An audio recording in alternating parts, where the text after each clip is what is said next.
Hi everyone! In this quick tutorial, I'll teach you step by step how to send money using Cash App. Even if it's your first time, don't worry, it's very easy. Let's begin right now. First, open the Cash App on your phone. Make sure you're logged in and your bank or debit card is already linked to your account. Next, tap the $ icon at the bottom of the screen. This is the Pay button, where you can send money to anyone.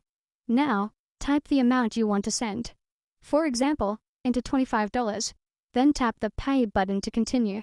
After that, enter the cash tag, phone number, or email of the person you're sending money to. Make sure their name or cash tag is correct to avoid mistakes. You can also add a short note, like "for lunch" or "happy birthday." This is optional but helpful if you want to remember what the payment was for. Then, tap Pay again to confirm. Enter your PIN code or use Face ID to complete the transaction. If you want to review the payment, tap the clock icon. That's the Activity tab. You'll see all your recent transactions listed there. And that's it. That's how to send money using Cash App in 2025. If you have any questions or want me to make another tutorial, feel free to comment below. Don't forget to like and subscribe for more helpful videos.